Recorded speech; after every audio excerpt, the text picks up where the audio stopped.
हमारे जीवन में ऐसी बहुत सी समस्याएं होती हैं जिनका समाधान हम समीकरण बना करके बड़े आसानी से कर सकते हैं।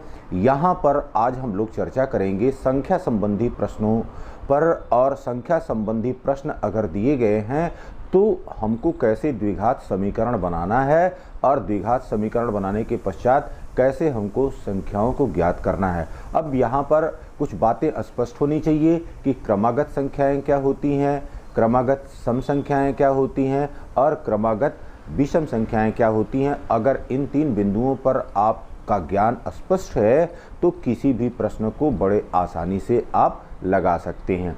क्वेश्चन नंबर 3 में कह रहा है कि ऐसी दो संख्याएं ज्ञात कीजिए जिनका योग 27 हो और गुणनफल 182 हो। दो संख्याओं का योग कितने के बराबर है? दो संख्याओं का योग यहाँ पर 27 के बराबर है।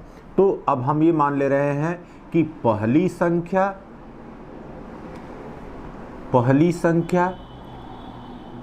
प्लस दूसरी संख्या, पहली संख्या प्लस दूसरी संख्या, और इनका योग कितने के बराबर है? 27 के बराबर। पहली संख्या प्लस दूसरी संख्या यह बराबर है 27 के। अब हमको ये ही नहीं पता है कि पहली संख्या क्या है या दूसरी संख्या क्या है, तो सबसे पहले हम मान लें कि पहली संख्या यह बराबर हो जाए x, यह मान लिया। इसलिए दूसरी संख्या क्या हो जाएगी? इसलिए दूसरी संख्या यह बराबर हो जाएगी 27 माइनस x के। क्यों? क्योंकि दो संख्याओं का योगफल यहाँ पर 27 है, तो दूसरी संख्या बराबर हो गया 27 माइनस पहली संख्या, तो ये हो गया दूसरी संख्या बराबर 27 माइनस पहली संख्या। अब करा है कि इनका गुणनफल 182 है। तो अब अकॉर्डिंग टू क्वेश्चन या पहली शर्त के अनुसार पहली संख्या गुणे दूसरी संख्या यह बराबर है 182। पहली संख्या किसके बराबर है? x के बराबर है। और दूसरी संख्या किसके बराबर है? ये है 27 माइनस x के, और यह बराबर है 182 के। अब x का गुणा यहाँ पर व्यंजक के साथ कर दीजिए, ये हो गया 27x माइनस फिर x square is equal to 182, या this implies that 27x minus x square minus 182 is equal to 0। इसको हमने समीकरण बना लिया। समीकरण आप जानते हैं, जब द्विघात समीकरण बनाना है तो जो द्विघात बहुपद है उसको जब तक इक्वेट टू 0 नहीं करेंगे तब तक वह समीकरण नहीं होगा। तो यहाँ पर अब क्या करें? माइनस से थ्रू आउट गुणा कर दें, ये हो गया x स्क्वायर माइनस 27x, और ये माइनस था, ये प्लस हो गया, प्लस 182 इज इक्वल टू 0। ये हमारा द्विघात समीकरण हो गया। अब देखिए बेटा, मध्य पद का विभक्तीकरण करना है हमको, इसकी स्प्लिटिंग करना है। तो अब क्या करेंगे? 182 का अभाज्य गुणनखंड ज्ञात कर लेते हैं। यहाँ पर देखिए 2, अब ये हो गया 2 9 18, 2 1 कम 2, फिर 7 से भाग दीजिए, 7 1 कम 7, फिर हो गया 7 3 के 21, फिर देखिए यहाँ पर फिर 13 1 कम 13। अब यहाँ पर देखिए पता चल गया कि हमारे पास क्या होना चाहिए? यह 2 गुणे 7 बराबर 14, और फिर यहाँ पर 13 गुणे 1 या 13। तो अब यहाँ पर हमारे पास इस 27 का जो हमने माइनस 27 प्राप्त करना है, अब यहाँ पर क्या हो जाएगा? ये हो जाएगा x स्क्वायर और माइनस 14x, फिर माइनस 13x। तो माइनस 14x और माइनस 13x मिलकर के हो गया कितना? 27x के बराबर, और प्लस 182 बराबर 0। जब आप माइनस 14 गुणे माइनस 13 करेंगे तो यह कितने के बराबर आ जाएगा? 182 के बराबर आ जाएगा। फिर देखिए बेटा, अब यहाँ पर x, यहाँ पर x, तो यक्स कॉमन ले लिया, उभयनिष्ठ ले लिया। अब यक्स माइनस 14 फिर माइनस, अब यहाँ पर देखिए, अब यहाँ पर क्या लिख सकते हैं, यहाँ पर 13 कॉमन ले सकते हैं और ये हो गया यक्स माइनस 14। अब यहाँ पर माइनस क्यों लिखा, क्योंकि माइनस हमने बाहर ले लिया है, तो अब ये माइनस माइनस प्लस हो जाएगा, is equal to 0। This implies that x into या x minus 14 into and x minus 13 is equal to 0। अब देखिए यक्स की वैल्यू हमको क्या मिलेगी, यहाँ से if x minus 14 is equal to 0, this implies that x is equal to 14। फिर if x minus 13 is equal to 0, this implies that x is equal to 13।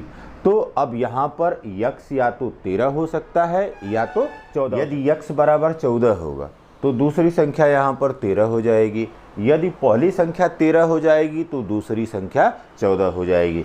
तो यहाँ पर संख्याएं क्या हो सकती हैं, यहाँ पर संख्याएं हमारे पास हो सकती हैं 14 और 13, या फिर दूसरा विकल्प क्या हो सकता है 13 और 14। तो ये संख्याएं, तो दो रिजल्ट यहाँ पर हमको मिला, संख्याएं 13 14 होंगी या 14। क्वेश्चन नंबर 4 में कहा है कि दो क्रमागत धनात्मक पूर्णांक ज्ञात कीजिए। तो क्रमागत होना चाहिए और धनात्मक पूर्णांक होना चाहिए, ये बात एकदम स्पष्ट होनी चाहिए। तो यहाँ पर क्रमागत और फिर जो है धनात्मक पूर्णांक, ये एकदम स्पष्ट रहे।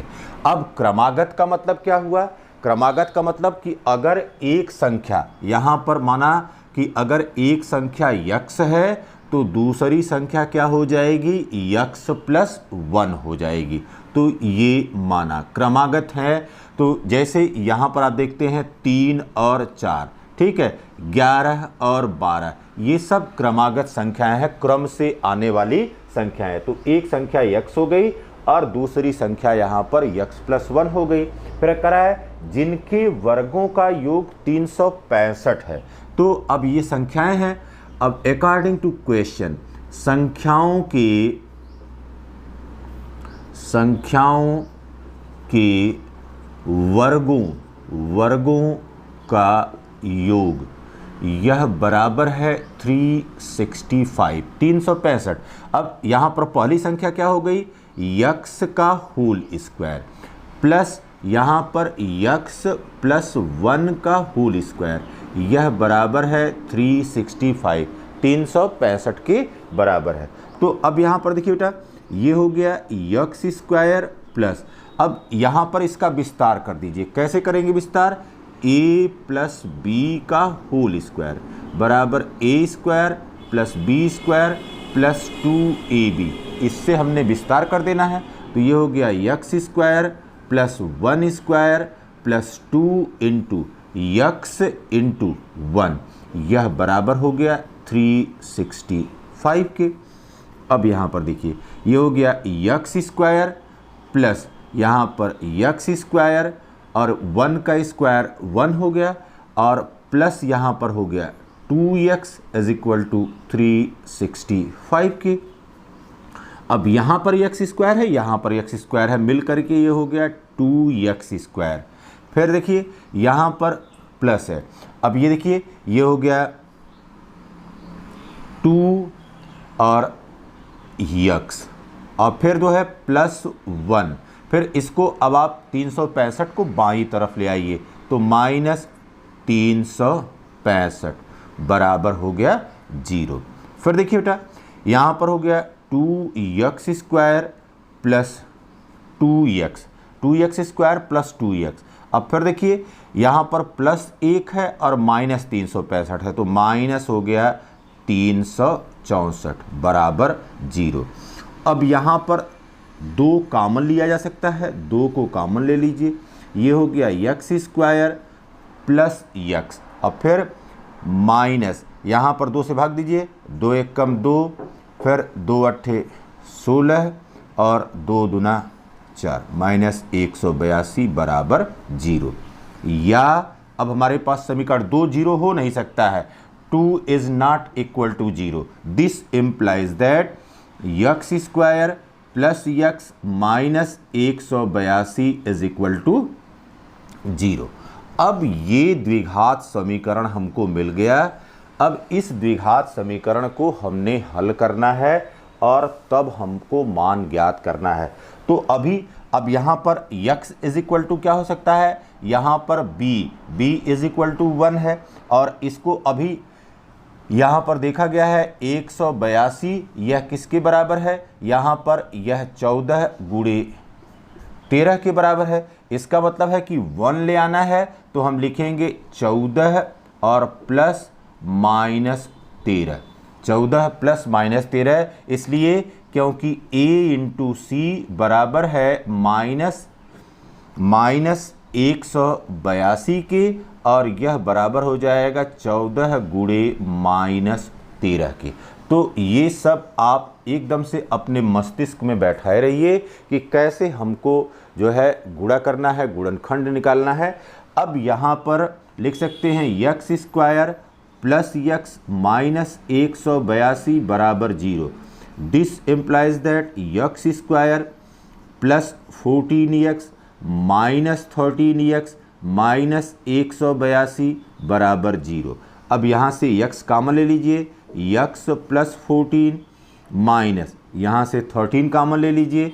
अब ये हो गया x plus 14 is equal to 0। अब यहाँ पर देखिए माइनस क्योंकि कामन ले लिए हैं, तो यहाँ पर अब प्लस और माइनस क्या हो जाएगा, minus. This implies that x plus 14 into x minus 13 is equal to 0। अब यहाँ से देखिए बेटा, अब यहाँ से हमारे पास दो मान हो जाएंगे। यदि if x plus 14 is equal to 0, this implies that x is equal to minus 14। तो ये नॉन एक्सेप्टेबल है। क्यों नॉन एक्सेप्टेबल है, क्योंकि हमको धनात्मक पूर्णांक के लिए कह रहा है कि धनात्मक पूर्णांक ज्ञात करना है। और यदि if x minus 13 is equal to 0, this implies that x is equal to यहाँ पर क्या हो गया 13, इसलिए संख्याएं क्या हो गई, इसलिए संख्याएं हो गई। यह पहली संख्या x बराबर 13 हो गया, और दूसरी संख्या क्या हो गई, दूसरी संख्या यह बराबर x प्लस 1 बराबर हो गया 13 प्लस 1 बराबर 14। तो संख्याएं क्या हो गई, संख्याएं यहाँ पर धनात्मक पूर्णांक के रूप में 13 और 14 के रूप में प्राप्त होंगी।